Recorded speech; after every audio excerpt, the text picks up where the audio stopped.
इतनी चौड़ी यहाँ नदी है कि वो समुद्र का ही एक तरह से स्वरूप ले लेती है। जब बाढ़ आदि आता है तो यहाँ पर भी पानी आ जाता है। इस कॉरिडोर का रीडेवलपमेंट किया जा रहा है। यहाँ पर भक्तों की संख्या लगातार आपको हर समय देखने को मिल रही है। साथ में आप देखिए कितना सुंदर यहाँ पर कई सारे बड़े बड़े पेड़ हैं।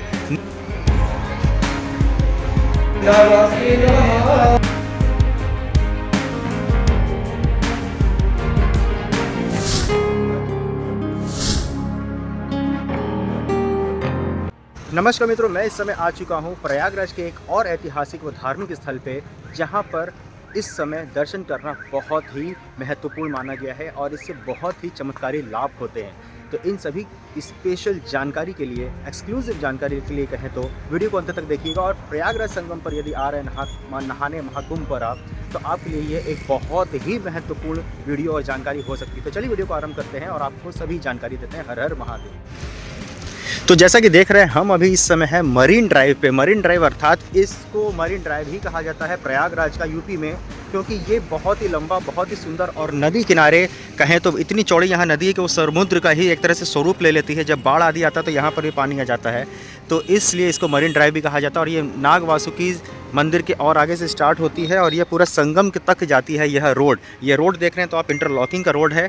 और इसी रोड के इस मोड़ पर आपको एक बहुत ही सुंदर ऐतिहासिक व धार्मिक पौराणिक स्थल मिलता है, जिसका कि नाम है नाग वासुकी मंदिर। जो कि मैं आपको जूम करता हूं तो आप इसके बोर्ड पर अपने भी जो भी आपकी भाषा होगी उसका अनुरूप आप पढ़ सकते हैं। सभी भाषाओं में भारत के इसका यहाँ पर बोर्ड अंकित किया गया है, इसका नाम। और अब हम चलते हैं अंदर और इस मंदिर की आपको हम महत्ता, विशेषता और पौराणिक कथाओं के बारे में बतलाते हैं। तो सबसे पहले आप देख सकते हैं यहाँ पर, यदि आप संगम से आते हैं तो लगभग 3 से 4 किलोमीटर आप जैसे ही आप अंदर आएंगे तो आपको यहाँ पर नाग वासुकी मंदिर की बेहद खूबसूरत सीढ़ियाँ मिलेंगी, जिसको कि अभी रेनोवेट किया गया है, नया रंग रोगन और पेंटिंग आदि किया गया है। और इस मंदिर का नाम है नाग वासुकी मंदिर। जैसे कि आप पीछे देख पा रहे हैं कि पेंटिंग है, जिसमें कि समुद्र मंथन और नाग वासुकी का यहाँ पे चित्रण किया गया है। और इधर जो जिस प्रकार से विष आदि को शिव जी ने पिया था उसको भी यहाँ पर दर्शाया गया है। तो अब हम चलते हैं इन्हीं सीढ़ियों के माध्यम से भीतर और आपको सभी जानकारी प्रदान करते हैं। तो जैसा कि देख रहे हैं यहाँ पर सीढ़ी है, सीढ़ी यहाँ से ही आरंभ होता है और आप चाहें तो इसे यहीं पर प्रणाम करते हुए आप आगे बढ़ सकते हैं। जय नाग वासुकी देव। अब हम चलते हैं अंदर ऊपर की ओर सीधे मंदिर तक। तो देख सकते हैं यहाँ पर ही बाहर में हवन पूजन आदि यहाँ पर हो रहा है। यहाँ पर भी एक सुंदर पिलर्स हैं पुराने और अंदर शिव जी की पेंटिंग है।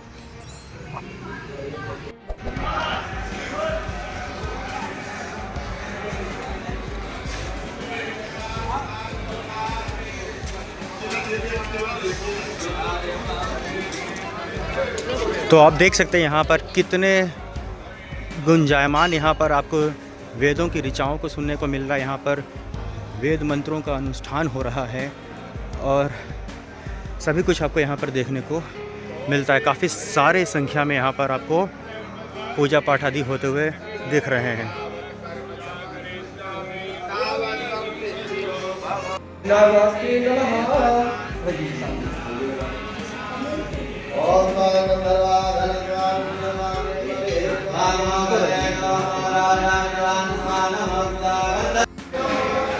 जैसा कि आप पढ़ सकते हैं, श्री नाग वासुकी मंदिर के बारे में कहा जा रहा है कि यह मंदिर नागराज वासुकी को समर्पित है और इनकी गणना प्रयाग के प्रमुख देवों में की जाती है। पुराणों के अनुसार यह देव एवं असुरों के द्वारा किए गए सागर मंथन के मंत्री बने मद्रांचल पर्वत के चारों ओर रस्सी के स्वरूप में नाग वासुकी नागराज ने अपने आप को प्रयुक्त होने हेतु समर्पित किया था। और स्कंद पुराण के अनुसार, जैसा कि आप पढ़ सकते हैं, इस स्थान को पृथ्वी पर नागहृद तीर्थ कहा गया है और प्रतिवर्ष नाग पंचमी के दिन यहाँ पर विशाल मेले का आयोजन होता है। और ऐसी मान्यता है कि यहाँ पर गंगा स्नान के पश्चात नाग वासुकी मंदिर में शेष नाग जी के दर्शन करने से पापों का नाश होता है और तथा सार काल सर्प दोष से सदा सर्वदा के लिए जो मुक्ति मिल जाती है। और इसके साथ ही आपको यहाँ पर दिखलाऊँ तो जो 4,76,00,000 रुपए की लागत से देखा जाए तो पूरे इस कॉरिडोर का रीडेवलपमेंट किया जा रहा है, उसका यहाँ पर आपको विवरण देखने को मिल रहा है। जिसमें कि मंदिर परिसर का सौंदर्यीकरण, सत्संग स्थल, विश्राम स्थल, भीष्म पितामह मंदिर का जीर्णोद्धार, 80 माधव मंदिर, गंगा आरती, छतरी, फसाड, नवग्रह वाटिका, पेंटिंग, शौचालय, मुख्य द्वार आदि बनने हैं। और उसकी जो कैसी डिज़ाइन होनी है वो आप यहाँ पर देख सकते हैं कि कुछ ऐसा ही बनने के बाद फाइनल स्ट्रक्चर में आपको देखने को मिलेगा। यहाँ पर आप देख सकते हैं पहले कैसा था और अभी कैसा है।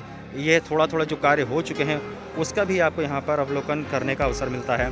कुछ इस प्रकार से यहाँ पर रीडेवलपमेंट का कार्य चल रहा है, जिसकी कि यहाँ पर होर्डिंग्स, फ़ोटो आदि भी लगाई गई हैं। आपको हमने मंदिर का दर्शन कराया है और साथ साथ आपको कुछ मंदिर के प्रांगण के भी अन्य अवलोकन कराते हैं और आपको देखने में, समझने में सरलता होगा कि यह मंदिर कितना महत्वपूर्ण है और इस मंदिर का तेज कितना है। यहाँ पर भक्तों की संख्या लगातार आपको हर समय देखने को मिल रही है और साथ ही साथ यहाँ के हर कोने पर आपको ब्राह्मणों द्वारा मंत्रोच्चारण, वेदों की ऋचाओं के जो कि चल रही है, वाचन चल रहा है।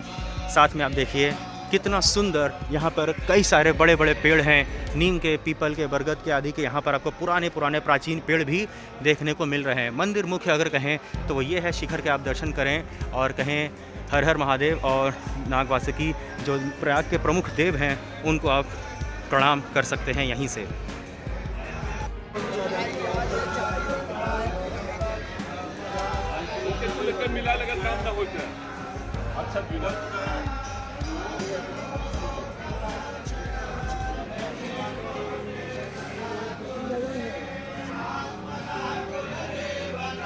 अभी आप कर रहे हैं महाभारत के सबसे प्रमुख पात्र भीष्म पितामह जी के दर्शन, जो कि इसी मंदिर नागवासुकी मंदिर में ही स्थित हैं। धर्म और आस्था की नगरी प्रयागराज के संगम तट से उत्तर की दिशा की ओर दारागंज के उत्तरी कोने पर अति प्राचीन नागवासुकी मंदिर स्थित है। इस मंदिर में नागों के राजा नागवासुकी विराजमान हैं। मान्यता है कि प्रयागराज आने वाले हर श्रद्धालु और तीर्थयात्री की यात्रा तब तक अधूरी मानी जाती है जब तक कि वह यहाँ नागवासुकी मंदिर में दर्शन न कर लें। पौराणिक कथाओं के अनुसार समुद्र मंथन में देवताओं और असुरों ने नागवासुकी को सुमेरु पर्वत में लपेटकर उनका प्रयोग रस्सी के तौर पर किया था। वहीं समुद्र मंथन के पश्चात नागराज वासुकी पूरी तरह से लहूलुहान हो गए थे और भगवान विष्णु के कहने पर उन्होंने प्रयागराज में इसी स्थान पर आराम किया था। इसी कारण से इसे नागवासुकी मंदिर कहा जाता है। जो भी श्रद्धालु सावन मास में नागवासुकी का दर्शन पूजन करते हैं उसकी सारी बाधाएं दूर हो जाती हैं। इसके साथ ही काल सर्प दोष से भी उन्हें मुक्ति मिलती है। नाग पंचमी के दिन दूर दराज से लाखों श्रद्धालु यहाँ दर्शन पूजन करने के लिए आते हैं। वर्तमान समय में इस मंदिर का काफी सुंदर रंग रोगन तथा जीर्णोद्धार कार्य सरकार द्वारा किया गया है। वहीं यदि आप इस मंदिर में आना चाहते हैं तो यह मंदिर सड़क मार्ग से बहुत ही सुंदरता से जुड़ा हुआ है।